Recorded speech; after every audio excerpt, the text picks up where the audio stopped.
শেখ হাসিনা জাতির উদ্দেশ্যে আজকে একটি বক্তব্য দিয়েছেন। এই বক্তব্যটিতে শেখ হাসিনা ছাত্রলীগ যুবলীগ যেই ভাষায় কথা বলেন ঠিক সেরকম একটি ভাষায় যেন তিনি আবার নতুন করে কথা বললেন। কোটা সংস্কার আন্দোলনে সম্পৃক্ত ছাত্রছাত্রীদের উপর ছাত্রলীগ যুবলীগ পুলিশের বর্বর যে হামলায় ছয়টি তাজা প্রাণ ঝরে গেল, সেই বিষয়টি নিয়ে তিনি বললেন যে স্বজন হারানোর দুঃখ তার চাইতে বেশি আর অন্য কেউ জানে না।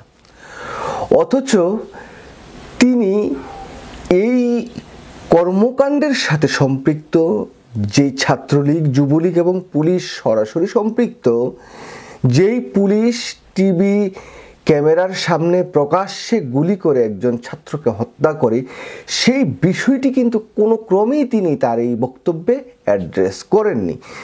তিনি ছাত্রদের উদ্দেশ্যে বলছেন যে এই যে হত্যাকাণ্ড তার বিচার বিভাগীয় তদন্ত হবে, তিনি ব্যবস্থা নেবেন। অন্যদিকে তিনি বলছেন যে এই যে ছাত্ররা যে আন্দোলন করছে, এই ছাত্রদের উপর যে অত্যাচার নির্যাতন নিপীড়ন চলছে সেটা সাধারণ ছাত্রছাত্রী করছে না, তাহলে করছেটা কি?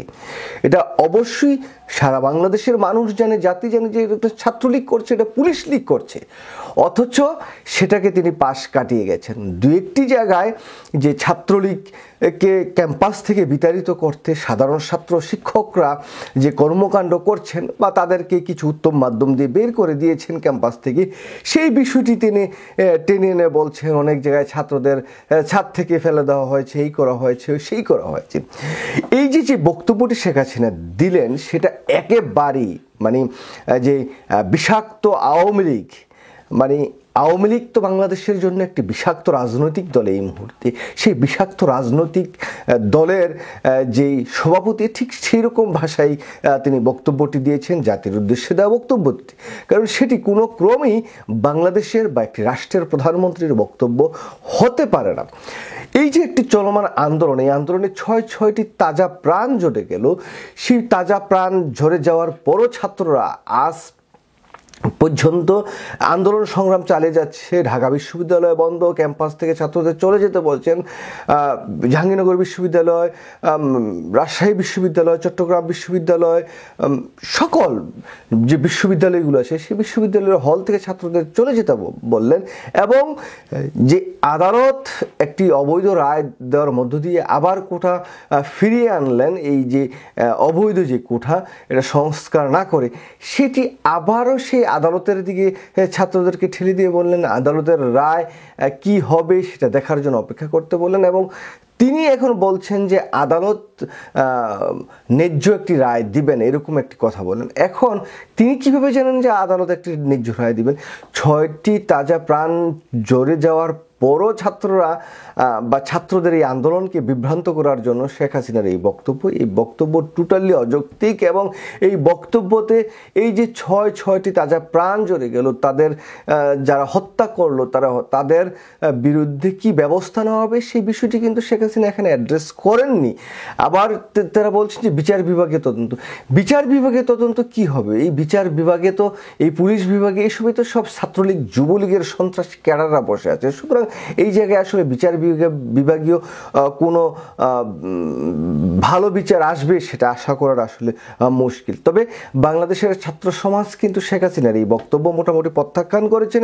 এবং আগামীকাল আজকে যেহেতু রাত বাংলাদেশে, এই মুহূর্তে সকালবেলা টোটালি কমপ্লিট শাটডাউনের একটি কর্মসূচি ছাত্ররা দিয়েছেন। আমি মনে করি ছাত্ররা এই শেখ হাসিনার রক্তচক্ষু অপেক্ষা করে, বাংলাদেশের সাধারণ জনগণও এই ছাত্রদের যে কমপ্লিট শাটডাউন, শুধুমাত্র হসপিটাল ছাড়া কোনো অফিস আদালত স্কুল কলেজ মাদ্রাসা কোনো দোকানপাট কিছু খুলবে না, এইটা মনে হয় যে বাংলাদেশের জনগণ স্বতঃস্ফূর্তভাবে অংশগ্রহণ করবে। আমি জানি না বাংলাদেশের জনগণের আসলে মন এবং মননে কতটুকু ছাত্রদের এই যে নির্যাতিত হচ্ছেন এটা তাদের মননে ঢুকেছে, কিন্তু আমি মনে করি যে এটা অন্ততপক্ষে সবাই পজিটিভলি নেওয়া উচিত। কারণ এরকমভাবে অত্যাচারিত নির্যাতিত কিন্তু দীর্ঘদিন যাবৎ বাংলাদেশ হয়ে আসছে।